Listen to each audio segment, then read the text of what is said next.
Welcome. You are listening to In the Trenches. I am Garrett Schwartz. With me, not as always, is Mark Bebos filling in for Jeffrey Dubrov out playing hooky. Quite a frequent slacker these days, but that's right. I'm Garrett. With me is Mark. How's it going, Mark? I'm doing well, Garrett. How you doing? I'm doing great. Me and Mark have a long history, both from South Florida, went to the same high school, now at USC. Mark put it in one last semester. Actually, me too. Both of our last semesters at USC. But we're going to start off with this. Yesterday, Arizona hired a new football coach in Kevin Sumlin, formerly from Texas A&M. He was the guy coaching Johnny Football just a few seasons ago. And Kevin Sumlin now joins the ranks of quite a few new faces in the Pac-12. Right across from USC at UCLA, we have Chip Kelly, former Oregon coach, had a few failed stints in the NFL. We also have another former NFL coach in Herm Edwards at Arizona State. We got Mario Cristobal at Oregon now.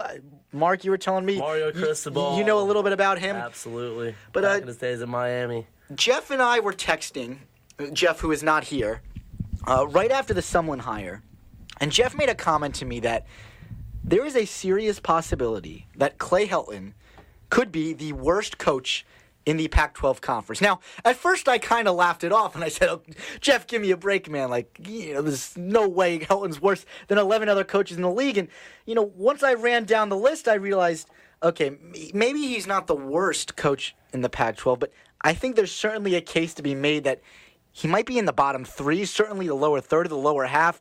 So we're going to play a quick game, me and Mark. It's called Would You Rather? Would you rather have Clay Helton or the coach who I am going to name? So here's the obvious one. Chip Kelly or Clay Helton?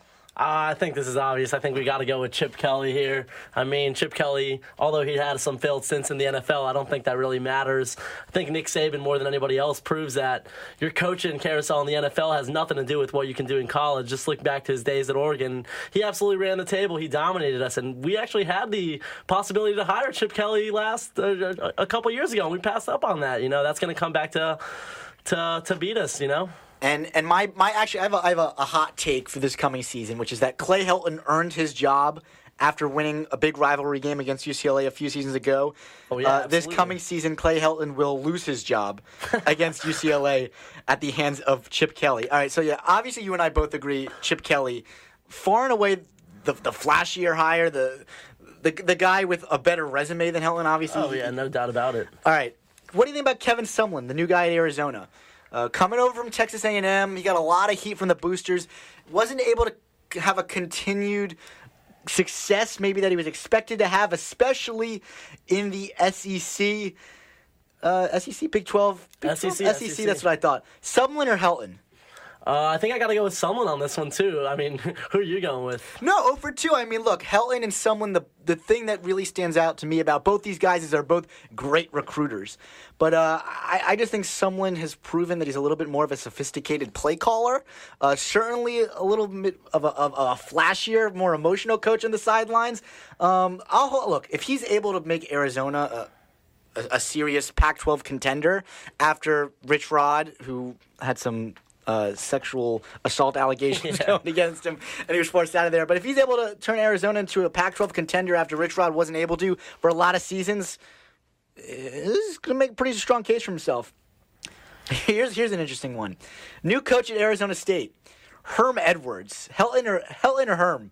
To be honest, I mean, I think I got to go with Clay Helton on this one. You know me, Garrett. I'm not a big proponent of Clay Helton whatsoever, but Herm has really been sitting on the sidelines for far too long. I don't think he's got any plays coached in college football, if anything, but I got to go with Clay Helton on this one. Yeah, so interestingly enough, I'm not sure if you know this, but Herm Edwards refers to himself as the CEO of Arizona State football, where he oversees all football operations and kind of delegates the football tasks to his various coaching staff. Interesting approach, taking a guy out of the cobwebs of the football basement. I'm going to probably have to side with you on this one. Yeah. I'll take Helton over Herm. Last one before we really make our point. Mario Cristobal. I got to go with Mario Cristobal here. I think Mario Cristobal's got a great lineage of coaching history. I mean, he's been great since way back in his days of being an offensive line coach back in Miami. I mean, I don't know if you remember, but what he did with FIU is one of the most impressive things I think I've seen for both of us growing up in Miami. I mean, FIU was really small, unknown program, absolutely nothing, and he turned them around from, I think, it was a 1 in 10 year, something along those lines, to going bowl eligible the next year. I mean, he's great. I know he was in the conversation to be the coach at Miami. They ultimately went with Mark Richt, which has proven to be the great hire. But Mario Cristobal, I mean, he can recruit really well from Florida, which is one of the biggest recruiting grounds in the country. So if he's able to get those guys from Florida out to Oregon, and be able to recruit those kind of guys and bring the speed back the way that Chip Kelly used to play that. I mean, I wouldn't be surprised if Oregon turned around and became a national powerhouse once again. And interesting enough, the Pac-12 conference in the state of Florida doing a little switcheroo. The former Oregon coach heading to Florida State in Willie Taggart, and now Oregon getting Mario Cristobal. But talk about those Florida schools, man. FIU, FAU, UCF, USF, Florida powerhouse. Not to mention, obviously, Miami, Florida State, University of Florida. Of course. But so you and I, we just went down the list in the 4 new coaching hires in the Pac-12.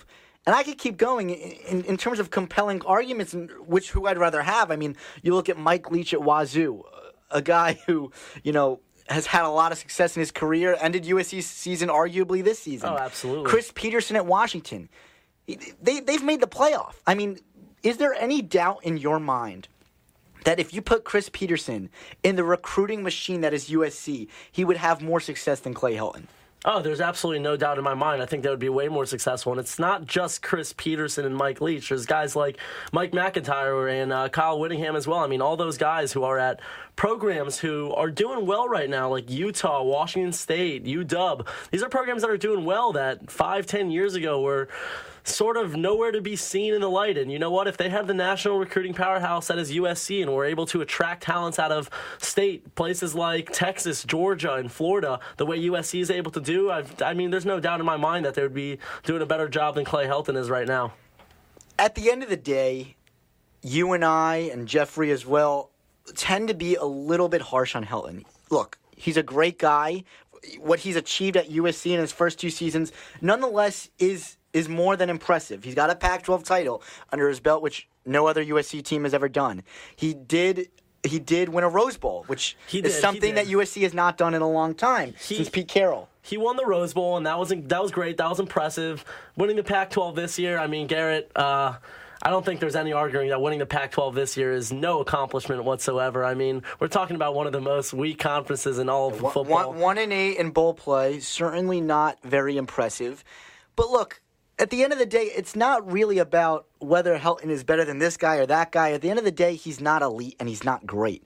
And the reason that's an issue is because at USC, which in my opinion is a top 5 coaching job in college football, only behind, let's say, Alabama, Michigan, Ohio State, maybe I'll throw like an Auburn in there. There's only so few jobs that are more attractive than USC. There's no excuse that we can't have a Chip Kelly, an Urban Meyer, a Nick Saban, and instead we're settling with a Clay Helton. And here's my biggest issue with Clay Helton. It's not the fact that, he isn't the most experienced guy. It's not the fact that he hasn't won some of his biggest games at USC, being the last game, the Cotton Bowl against Ohio State, and the game before that, against another big-time coach against Alabama. If you take those 2 games against Alabama and against Ohio State, USC did not only lose, we were embarrassed against an elite class of coaches, Nick Saban and Urban Meyer. We were embarrassed. Clay Helton is not on the same plane as those guys. So whether or not he's a better coach than Mike Leach or Mike McIntyre or Herm Edwards, it's irrelevant to the fact that he's light years away from these other powerhouse coaches in college football. So let me ask you, Mark. I came out last week and I said I think Helton could very well be gone next season. I don't really think it's going to be happen, but I wouldn't count out the possibility. No, I mean, I think it's very, very much a possibility. I mean, I think the fan base is getting sort of disgruntled and tired of what's going on. I mean, just the fact that we had the opportunity to get Chip Kelly and we didn't get Chip Kelly. And keep in mind that Clay Helton wasn't Lynn Swann's hire. So now that Lynn Swann's put in place, if Chip Kelly does go out there and completely dismantle us with a new quarterback, I mean, we're going to have a new quarterback as well. But if he goes out there and completely beats us and embarrasses us, then I wouldn't be surprised if Lynn Swann goes through and hires someone else because it wasn't his hire to begin with. And you make an interesting point with the hiring. So Lynn Swann did not hire Clay Helton, right? That was Pat Hayden's hire. That's a point that's been well established. But I think the problems with the hiring and the coaching staff go way, way beyond Clay Helton. And it really boils down to the three words that describe Clay Helton: faith, family, football. And really, it's that family thing, because what I've noticed in Clay Helton's tenure so far at USC is this guy's family apparently includes his son, anyone who's been associated with the university in the last 15 years, and pretty much anyone who's played a poker game with Clay Helton.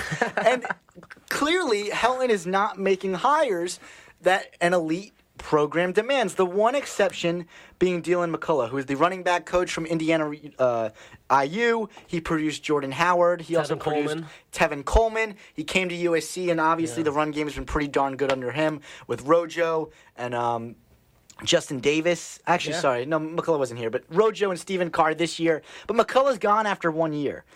And other than McCullough, all the other assistant coach hires made by Helton are not only not great, they're vastly underwhelming. At offensive coordinator, we have T. Martin, who kind of Clay Helton inherited from Sarkisian and Lane Kiffin. Martin is actually on the verge of being given a contract extension, which is mind-boggling to me. I really cannot understand how T. Martin, he was getting looks from the Oakland Raiders, looks from the University of Tennessee. But clearly this guy is better than we give him credit for, but I can't understand the hire. You look at the former quarterback coach. That's Ty Helton. He actually left for the University of Tennessee. And who does Clay Helton hire? It's Brian Ellis, who was the guy calling third down plays in that Cotton Bowl game. That's ridiculous. Mark, you were telling me something about the play calling between the OC and the QB coach. Well, there's been rumors and rumblings for a while, and I mean, this has gone back to the Sarkisian era. That's where Clay Helton got it from. But on third down, I mean, where the offensive coordinator calls all the play calls and T. Martin is calling all the play calls on third down, Clay Helton has taken away the privileges from T. Martin and given those privileges to what was Ty Helton during the season. He just defaults to the quarterback coach, and I mean, that just, in my opinion, gets the offensive coordinator completely out of sync. I mean, you don't have someone call the entire play calling, and then on third down, you just take that away from them. It makes absolutely no sense whatsoever. Absolutely no sense. And I think it absolutely also makes no sense that those two guys are calling plays in the first place. Look, there have been only two position groups, in my opinion, that have succeeded under Clay Helton's tenure at USC. Actually, three. Sam Darnold and the quarterbacks, which arguably you could say was held back from his full potential. Right, and I could probably coach Sam Darnold at the quarterback position. Yeah, I mean, the running back group. Yeah. And I would say the defensive unit under Clancy Pendergrast, for the most part. Every other position group has been an absolute anomaly, and it's no surprise that every other position coach has been led by a coach that Clay Helton either retained at USC, has brought in from past experience. Bottom line, it's someone that does not have experience at an elite program, right? Pendergrast is from the NFL. McCullough is from IU and had immense success there producing NFL talent. If Clay Helton is going to succeed at USC, Clay Helton being an inexperienced head coach, it's only his, 2.5 it's going to be his third full year at the university. Right. If he is going to succeed at USC, he needs to surround himself with talented, experienced assistant coaches. There's a saying in college football that A's recruit A's and B's recruit C's, and so far it holds very true at USC. Clay Helton not being able to lure in the big-time assistant coach hires, and when he has been, in Dylan McCullough, not able to retain him for more than a season. Right. So, Mark, if you had to put a timeline on Helton, do you think next year? First off, let me backtrack because I think I'm being a little too harsh on him. Do you think next year is a make or break year for Helton? I mean, again, coming off a Rose Bowl and a Pac-12 championship game. Yeah, I mean, it's USC we're talking about, not a random school. I think it's absolutely a make or break year. I mean, I don't think that our fan base really has the patience to just let this roll on. And I think it comes down to the way he handles the quarterback situation. If he goes ahead and does what he did with Sam Darnold and Max Brown at first, where he just prioritizes seniority and throws in Matt Fink, and then he absolutely does terrible, and JT Daniels comes in and does well, but the team doesn't end up doing well, and that proves to be the bad coaching decision, and we get steamrolled at the end of the year, I think that could be it for Clay Helton. So you do bring up a very good point. Just to clarify what Mark's saying, JT Daniels is going to be the true freshman coming in. He reclassified from modern day high school. He's coming in and he's competing against Matt Fink. Upperclassmen Matt Fink and Jack Sears. And the consensus is that similar to the Darnold-Max Brown quarterback battle 2 years ago, that even though JT Daniels is younger, he's far and away the more talented quarterback. The reason this is so interesting is going back to the assistant coaching point, is Helton has seemingly been completely inept at handling personnel, both from a player standpoint and a coach's standpoint. We already established the coaching standpoint. From the player standpoint, he made the wrong decision on Darnold a season ago, right? We're going to see if he makes the same mistake now. But by the way, we saw it this past season with the wide receiver group. It was shocking and mind-boggling that guys like Tyler Vaughns and Michael Pittman, who were arguably two of the biggest playmakers on the team at the end of the season, weren't on the field at the beginning of the year. Right. So again, personnel, a big problem for Clay Helton. We're going to transition, though, out of USC football, and we're going to talk about, in my opinion now, the favorite to win the Pac-12 conference, and that is the Stanford Cardinals, and that is due to the return of probably Heisman favorite Bryce Love. Bryce Love put forth an absolutely unreal season, over 2,000 rushing yards. A lot of people projected him as, the number one, at least the number two running back who would have entered the NFL draft. But Bryce Love basically saying, I am going to stay for my senior year. I want to get that biomedical degree. By the way, that's pretty darn impressive. Biomedical degree for Bryce Love.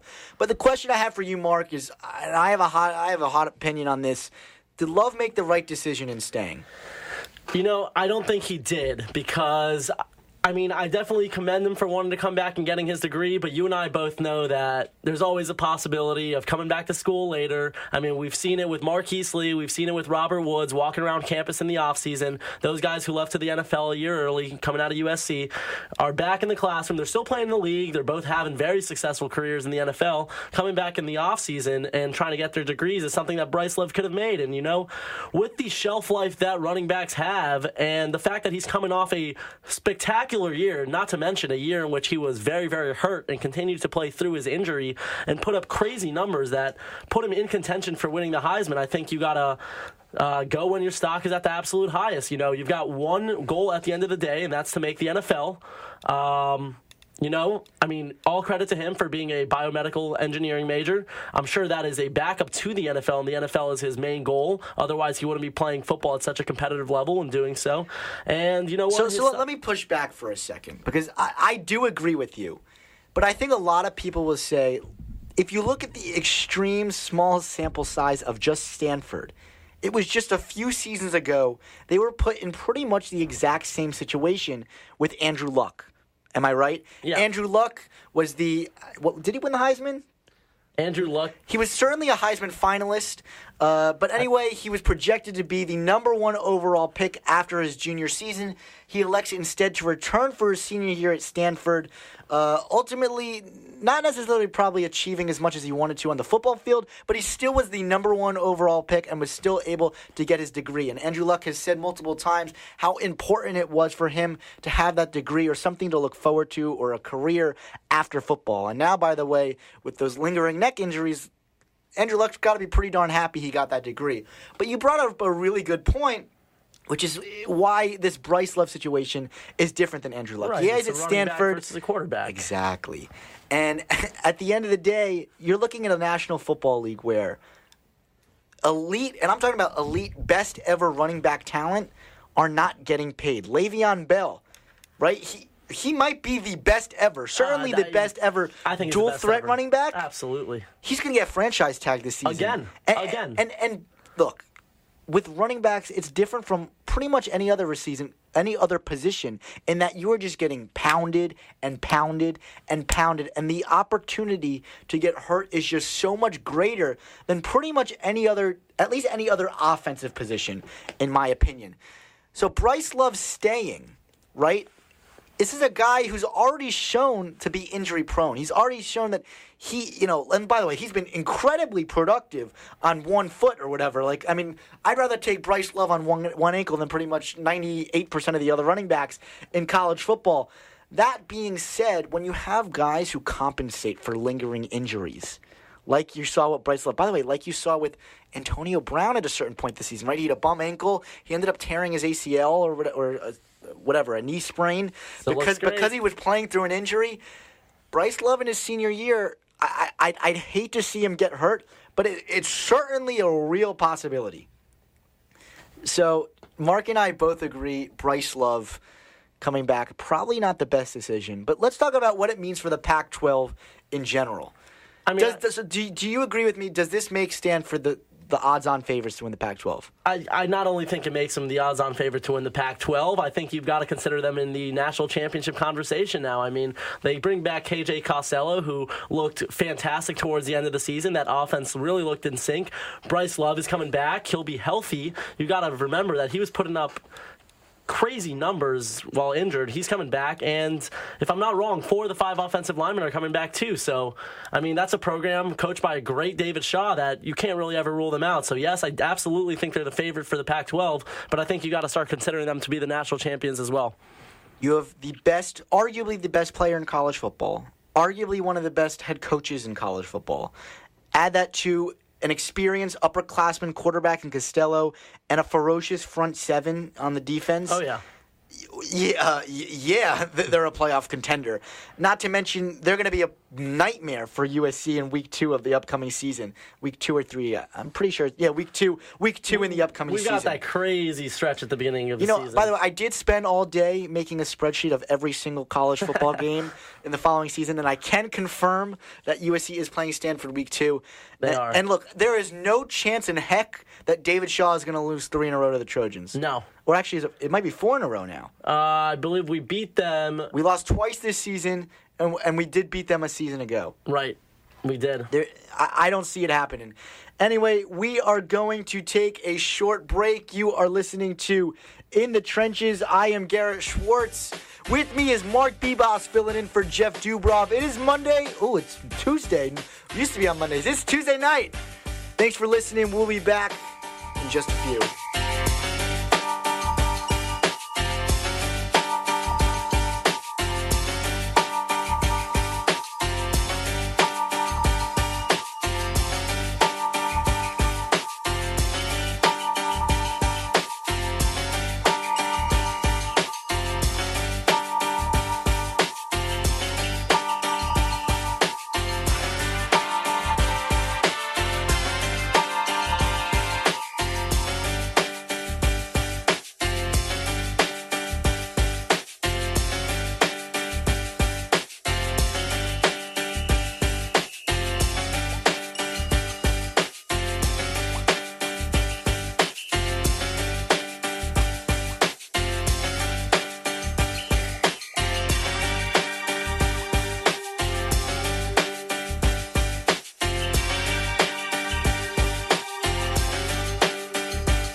And welcome back to In the Trenches. I am Garrett Schwartz. With me is Mark Bebos filling in for Jeff Dubrov. It's Tuesday evening in our new slot, 8 p.m. to 9 p.m. Pacific time. We just spent about 25 minutes talking some Pac-12 football, comparing Clay Helton to some of the other new hires in the conference, as well as talking about Bryce Love's decision to return for his senior year at Stanford and how it could be a big-time problem for USC. But we're now going to transition to the other USC team, the USC basketball team. But before we do so, I just thought I would share that I said at the beginning of the show that Mark and I share a very special bond. We're both from South Florida. We went to the same high school, now both at USC. But we also share a very special JetBlue Airlines bond. It was just a week ago that on a miserable Sunday evening flight after winter break returning to sunny Los Angeles, Mark and I experienced one of the most disastrous performances of an airline in the history of airlines when we were forced to make an emergency landing in Albuquerque after our flight was initially delayed 2 hours, forced to make an emergency landing because a woman was having a heart attack on the plane. Once landing in Albuquerque, we were left on the ground for an additional 2 hours. In total, it took about 9 hours for the flight, where Mark and I both decided that it is Spirit Airlines or die going forward, flying coast to coast. But while we were sitting in Albuquerque, this special bond that Mark and I share, we watched the USC basketball team lose in absolutely terrifyingly heartbreaking fashion to Stanford. Jordan McLaughlin hitting a buzzer beater with 1.7, actually not a buzzer beater, but hitting a last second shot with 1.7 seconds left to give USC the lead by 2 points. Stanford hitting a half-court shot to win the game as time expired. So flight delayed, heart attack, emergency landing, buzzer beaters, special bond. But talking about USC basketball, they did win 2 huge conference games in pretty handily fashion this past week, beating Colorado, who, by the way, was coming off 2 big wins against Arizona and Arizona State, and then also USC beating Utah. So beat those cold weather schools. And Mark and I will talk about what we think the chances of USC making a 20-bid are. But first, we're going to talk about De'Anthony Melton, who is the sophomore at USC, who was just announced and declared to be out for the season, indefinitely suspended for his ties to the NCAA/FBI investigation into taking some money with Tony Bland and yada, yada, yada. Now, I don't think this is that all surprising. It is a big investigation. There is some hard evidence by the FBI. It's pretty much the first time ever that the FBI has been involved in an investigation in the NCAA. So I could understand the move from USC. But, Mark, you and I were talking before the show. You don't necessarily agree with USC's move. Tell us why. No, I don't agree with USC's move, and I think it all comes down to the point that USC is really just trying to look out for their whole image in terms of public perception. I mean, De'Anthony Melton was cleared by the U.S. Attorney's Office. Not only was he fully cleared by the U.S. Attorney's Office, but he fully complied with USC's internal investigation, and that investigation found that a family friend, not Melton, received the benefits. So I don't understand why we're punishing someone who's innocent. A kid, nonetheless, who is part of the student body, who puts in work every single day. He's the first one in practice. He's the last one off the court. He works his butt off, and you know what? All he's done is comply, did absolutely nothing wrong, and we're punishing him now by making him sit out. Right, and this is a guy who Andy Enfield has come out and said in the last few days has been a tremendous teammate on the practice court, and has just been a model example of what it means to be a USC basketball player, whatever the heck that means, according to Andy Enfield. Melton's also a guy who a couple weeks ago Sports Illustrated projected as a first pick, a first round pick, right, which is pretty remarkable given he's not going to play this season. But yeah, Mark, I agree with you. Now look, let's pretend they did have the evidence that Melton took the $5,000 or whatever it is for Tony Bland. What De'Anthony Melton did, in my eyes, does not even remotely compare to some of the scandal that we've seen in college basketball. I mean, if you look at the University of North Carolina and Roy Williams, there was pretty compelling evidence that their entire athletic program put together a fake major for their basketball players so they can slide by. And what was the result of that NCAA investigation? Nothing. 2 years ago, an investigation, a scandal comes out that Rick Pitino was using strippers to recruit freshman players at Louisville. What was the result of that investigation? Nothing. So let's just pretend for a minute that it was a matter of fact that Melton took those $5,000. Who the heck cares? Because at what kind of example is it saying? At the end of the day, USC has a repeated history of complying with the NCAA for no reason whatsoever. We saw it with Reggie Bush 5 years ago. We saw it with O.J. Mayo a few years after that. And now with De'Anthony Melton. Look, why are we pretty much the only doggone it, whatever school in the whole freaking country that is willing to comply with the NCAA when, quite frankly, in my eyes, we're doing something not half as bad as what the other schools are doing. Yeah, and it doesn't make sense also just because the NCAA does not have the leverage anymore that they used to. I mean, their credibility is absolutely falling ever since that, $218 million settlement that they had for players in video games. The NCAA really just doesn't have the leverage to punish players anymore. And, I mean, it all comes back to the Pat Hayden era looming over our heads. If we had a guy like Mike Garrett still in at athletic director, he would have absolutely backed his players up the way he backed up Reggie Bush and the football team. And I mean, obviously Lynn Swann has a tough position, but come on, the NCAA isn't going to do anything about it. If your name isn't Rick Pitino, you've got a shot to win the case. And it just seems like President Nikias and Lynn Swann don't really want to put up a fight. They're taking the easy route and saying, you know what, let's back the school instead of worrying about backing our player. And you know what, this does create a slippery slope. The school is protecting itself more than the student body. I mean, if you really want to get into it, over the last 18 months, Garrett, 2 USC Keck School of Medicine deans were fired. And President Nikias knew about it. He knew that this guy was doing meth and heroin, and he was allowed to keep working until after public pressure from the LA Times article. So the fact that we're keeping guys and deans around and a player who's completely innocent isn't able to play just because we want to appease the NCAA is absolutely ridiculous. I totally agree with you. I think it is disgusting the extent that USC has not had the back of its players, and it's disgusting the fact that USC is constantly in the reactionary phase instead of the proactive phase. Right. By the way, you named the 2 Keck school deans. We also had a VP of fundraising who was tied to sexual assault, who they also knew about, and they chose not to fire him until it became quite public.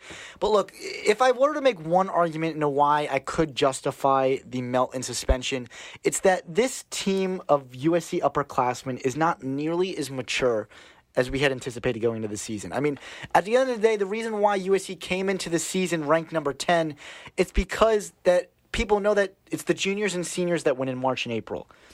And it's because at the end of the day, and I keep saying end of the day, they're more experienced, they've been there before, they're veterans, they're calm under pressure. But if you look at this team so far this season, they don't look like guys who've been here, done that before, right? You look at Metu, who's basically on the verge of getting a double T every single game. You look you look at a guy like Jonah Matthews, who in my eyes has shown absolutely zero progression from last season to this season. So getting back to my point about Melton, it's that I think, look, at the beginning of the season, I think USC should have just come out and said, we're going to let the investigation play out. We're going to let this great talent, this model character, play for us this season. But at this point in the year, this team is too immature and too wishy-washy and too on the fence that I think Andy Enfield's just basically saying, we got to focus on basketball. We can't worry about whether or not Melton's going to come back or not. So we're just going to make that decision ourselves right now and say, all right, let's eliminate him for the rest of the year, and let's worry on the X's and O's, winning some games, some big conference games, so we can get ourselves back in this tournament conversation. So speaking of the tournament conversation, I am under the opinion, and I said this with Jeffrey in the show last week, that I think our 20 chances are all but soured. And look, it has nothing to do, I think it's still really early in the season. There's still some big games on the schedule, and this is a talented team. I just think the Pac-12 conference is far and away much too weak for the third or fourth best team in the conference to make it into the tournament. Mark, I think you disagree with me. I do. I really believe in the phrase, you win 20 and you're in. I mean, clearly that's not necessarily the case. A lot of times there are bubble teams that you have to win more, close to 22 games and whatnot. Obviously, the Pac-12 is a little bit on the weaker side, so we may have to win a lot left. But there are, what I'm seeing right now, there is 12 games left. If we're able to win 8 of those 12 games, I mean, I think it's hard to say we don't have a shot, you know? And that is wishful thinking. You know, we do play on the road at Oregon. We're playing on the road at UCLA, and we do have to play both those Arizona schools. It's just, look, if you look at USC's resume right? Because that's what it's about. Let's say I agree with you. It's about 20 wins kind of puts you on the bubble, right? And that's where we were last season. We ended up getting that play-in game. And once you're around that 20-win mark, they look at your resume. And if I look at USC's resume, they haven't beaten a single impressive team all year, right? They lost to Oklahoma and Trae Young. They lost to SMU. They lost to Texas A&M. Those are pretty much all your ranked teams at some point in the season. Right. And then they lost to Washington and Stanford, who, by the way, not only are they not tournament teams, they're not top 100 FBI teams in the country. Right. So look, unless USC plays the way they did the last 2 games for the rest of the season, and they could really go on like a serious win streak, I'm talking like an 8-9 game win streak, or if they make a really deep run in the Pac-12 tourney, I agree.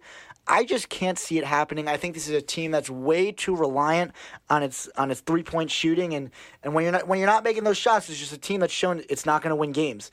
And when you're that reliant on your 3-point shooting, unless you're the Golden State Warriors, it's not going to pan out too well, in my opinion. No, you're absolutely right. The one upside, just to play devil's advocate, of being reliant on your three-point shooting, as we've seen in the case of many times with teams such as Connecticut in the past, even teams like Butler, is that you can get hot, and it just takes being hot for 3 weeks to really just get you going. If you can get hot in the Pac-12 tournament and get that spot in and stay hot throughout the tournament, you could really make some noise and make a splash. But I do agree, our strength of schedule is a little bit weaker. Our conference is weaker. We do have bad losses. So that being said, they are going to have to go on a run if they want to get into the tournament. A big-time run. Yep. Anyway, we're going to go to break one more time. When we come back, we will have some National Football League talk, because that is right. Oh, the song's not playing. Oh, wrong song. When we come back, we're going to talk about the NFL. We're down to 4 teams left. And shocker, that's right, Tom Brady and the New England Patriots are here once again. You also got another team who might be playing in their home stadium in the Super Bowl for the first time ever. Can anyone beat the Patriots? Mark and I will discuss when we are back. You are listening to In the Trenches. I'm Garrett Schwartz. With me is Mark Bebos filling in for Jeff Dubrov. It's Tuesday evening. We'll be back shortly.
And we are back on In the Trenches. I'm Garrett Schwartz. Joining me is Mark Bebos. It's been a fun show so far. We talked Clay Helton and how he stacks up against the rest of the Pac-12 conference coaches.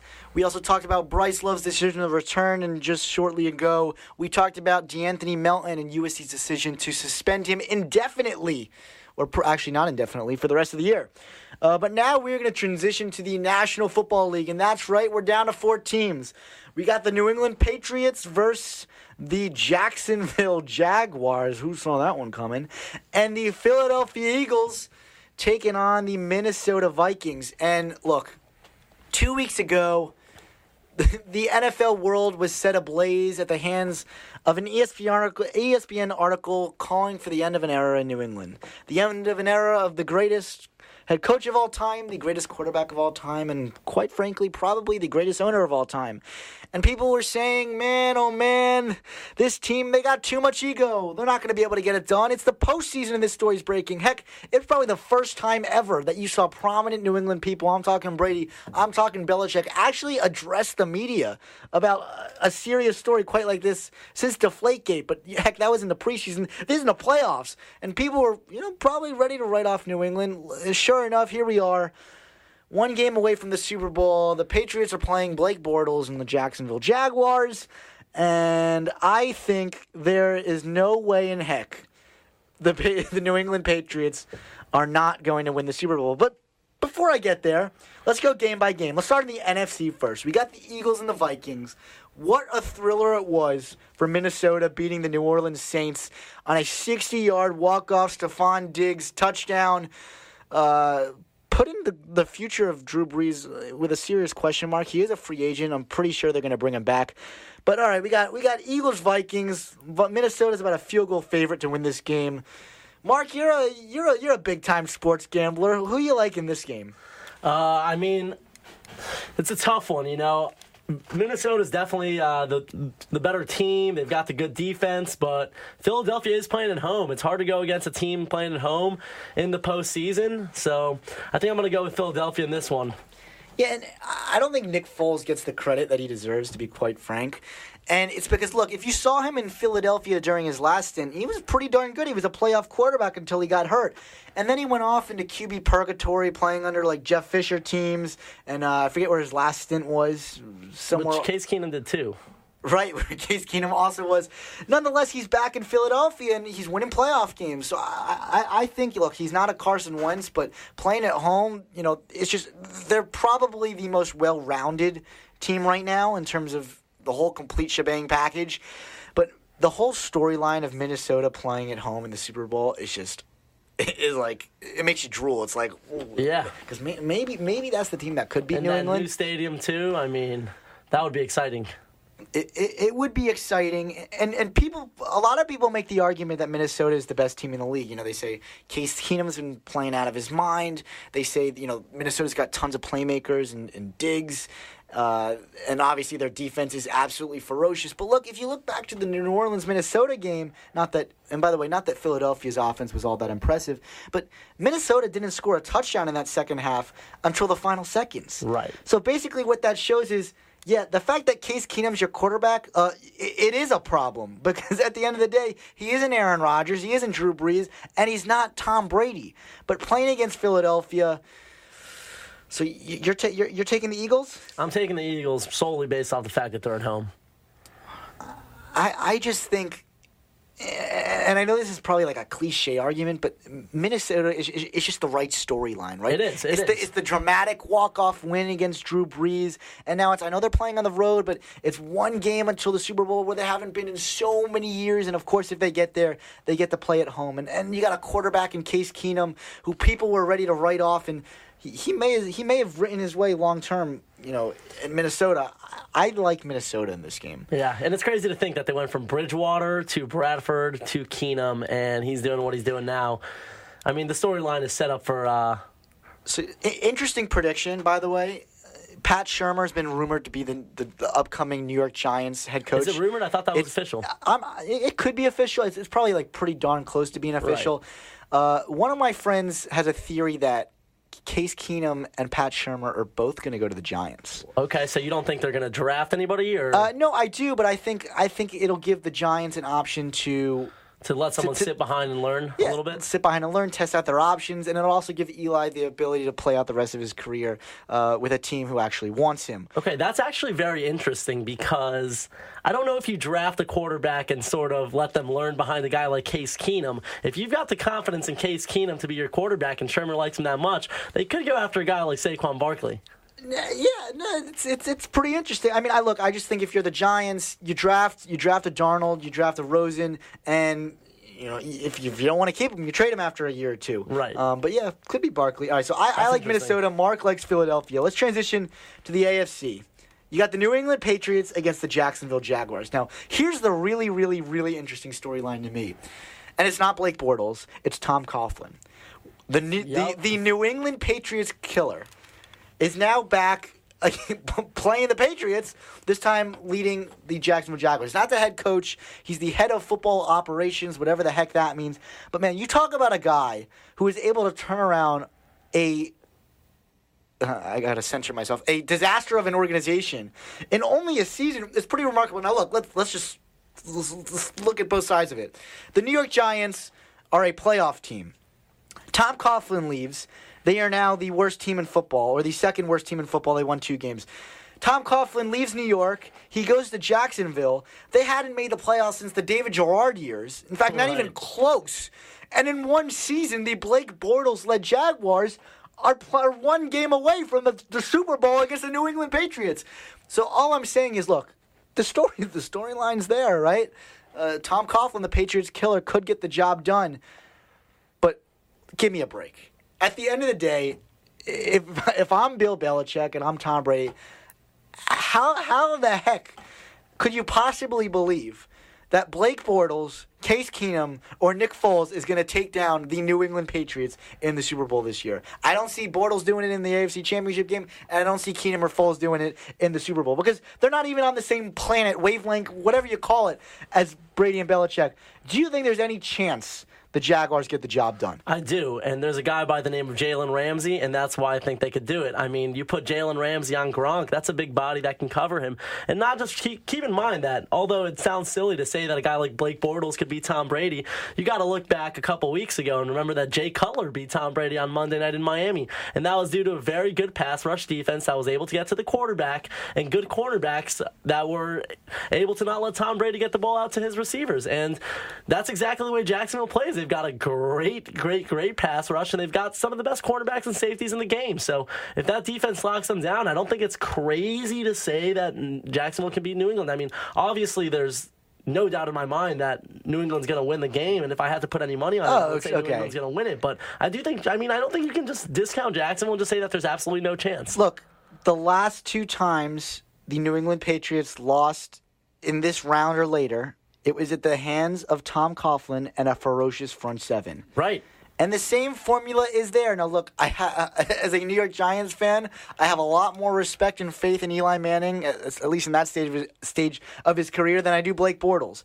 And Blake Bortles putting up 40-plus points against the Pittsburgh Steelers is an offensive performance I don't think he's going to be able to repeat against New England. Look, here's the thing. If this game is in Jacksonville, I think they have a chance. It's in Foxborough. And you're taking a guy who played his college career at Central Florida and his professional career at Jacksonville and Blake Bortles, and you're sticking him in the cold weather. He did it in Pittsburgh. In the cold weather pit of hell, which is Foxborough. And I just can't see. I cannot see a Blake Bortles-led team. I mean, if they get it done, I think it would shock the world. I think I agree with you. I don't think you're going to find anybody who's going to realistically, truly believe that Jacksonville is going to win this game. But I don't think you can discount them either. That defense is fantastic, and quite frankly, I'm very excited for that game. I'm more excited to see Jacksonville, New England, than I am to see Minnesota, Philadelphia, actually, which I know a lot of people would disagree with.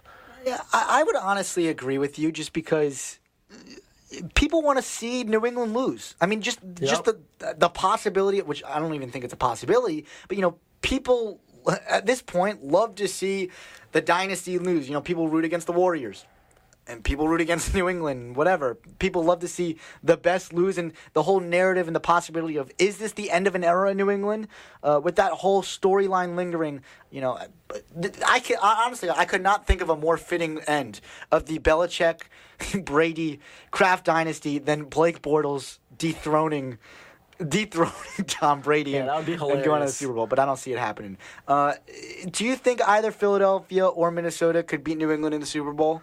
Minnesota, yes. If Minnesota is playing New England, you got to keep in mind that they're at home. They've got their entire fan base there. And obviously, the Super Bowl is a little different. Anybody can buy tickets, and New England obviously travels well. But I have no doubt that Minnesotans would do every effort to make sure that that stadium is as purple as it could be and give them a little bit of a home advantage edge, That would be really exciting. And whenever you have a team playing at home for the first time in Super Bowl history, you can't discount them from the possibility of winning. Yeah, and look, I think Minnesota would have a pretty darn good shot playing at home with that defense, again, putting pressure on Brady. It's the only way he's been beaten in the past. At the end of the day, in 2018, I've been sleeping with a football Bible under my book, and it's only got 2 prayers in it. It's don't doubt Saban, and it's don't doubt Belichick. So I don't bet against the Patriots. I like New England to win it all. Right. We got just a few minutes left, and I want to talk NBA for just a little bit. Mark and I, both from South Florida, we're big Heat fans. I'm still a big LeBron fan. You still a big LeBron fan? I mean, I've got respect for LeBron. I'm not a LeBron fan. I mean, Warriors, Cavs. Like, who do you root for? Oh, absolutely, the Cavs. Yeah, you root for LeBron. Of course. So that's all that really matters. But obviously, Cleveland has been under an intense amount of scrutiny in the past few weeks. In the last 10 games, they lost 8 times, including once to their rivals in the Eastern Conference, Boston Celtics, who are pretty much running away with the conference, and twice to the Golden State Warriors, their out-of-conference rivals. And look, Cleveland is now 1-5 this season against the top 3 teams in both the West and the Eastern Conference. And there's certainly reason to panic. I mean, look, this is a team that doesn't look a whole lot different from last year, other than the fact that you swapped Irving and Thomas. They're still kind of older. They're not the most athletic team, and they're struggling in January once again.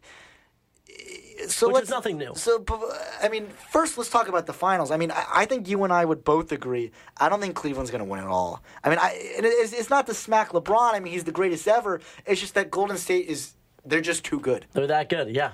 However, the discussion where we might disagree or we might agree is that I still think Cleveland is the front runner to win the Eastern Conference. I do too. I think it happens every single year where January comes around, Cleveland has a little bit of a skid, LeBron puts on this performance where he sort of blows up on the sidelines in front of his teammates, it gets blown up all over ESPN, the media starts blowing it up after losing control of the locker room, and everybody freaks out. And you know what? It's nothing to worry about because when it comes time, when May rolls around, they're still the best team in the playoffs. LeBron goes into playoff mode. He shuts down his social media. He gets in the zone, and he gets it done. He's the best in the game, and he proves it year after year after year in the playoffs. So although I do think it's a little bit different this year with Boston being that good and looking that good that they could give them a run for their money, I still think you would be silly to put anybody other than the Cavs as a front runner right now in the Eastern Conference. So the reason I agree with you is that Isaiah Thomas looks aloof on the basketball court. Right, he does. And as someone who is a top 10 player in the league last season. I mean, I don't think he's a top 10 player, but he put in a top 10 performance last season. I mean, he's just a guy you have to expect to come around or at least play a lot better than he's been playing in his first few games back. The only scenario I could see Cleveland losing is this, not making the finals is this. If Gordon Hayward comes back and that team that's already been dynamite is just suddenly even better, I think there's a chance Cleveland doesn't make it. And it just comes down to the fact that Boston's younger, they're more athletic, they're deeper than Cleveland. They've got a better coach. I mean, they still have the same problem in that they don't have anyone who can guard LeBron James. That has not changed. Yet the biggest difference is they're going to have there's a chance if Hayward comes back that they have too many weapons for Cleveland defensively. And then I think it's a serious possibility. But until that happens, I think Cleveland's still looking pretty in the East. I agree with you. Do you have a surprise team in the Eastern Conference? Maybe, I mean, look, the Miami Heat have gotten really hot as of late. Toronto Raptors under DeMar DeRozan have been scorching hot. But no, I think you and I still pretty much like Cleveland. Yeah, I think I mean, we definitely both still like Cleveland. If any team is going to cause any surprises, it would be Boston, and I don't even think that would be much of a surprise in and of itself. I think just based off of track history and respect for LeBron, you have to make Cleveland the favorite, but it wouldn't surprise me if Boston beat them. If any other team, such as Toronto, Miami, even a team like Washington were to win, that would absolutely shock me for sure. Yep. And that's pretty much all the time we have this week on In the Trenches. Thanks for listening. I'm Garrett Schwartz. With me this week was Mark Bebos, filling in for Jeff Dubrov. Next week, we have a very special guest, Richard Deitch, will be interviewing with us. He is a reporter for Sports Illustrated, a columnist for the SI Media column, as well as the host of the SI Media podcast. We're going to be talking about the Pac-12 conference and where it stacks up against the other Power 5 conference in terms of national perception. Should be a good listen. Richard also did a podcast this past week, talking about people under 30 pursuing careers in sports media. So if you're interested in that, tune in. Anyway, thanks for listening. It's been fun. I'm Garrett Schwartz. This is In the Trenches. It is Tuesday night. We'll be back next week at 8 p.m. Have a great rest of the week, Los Angeles.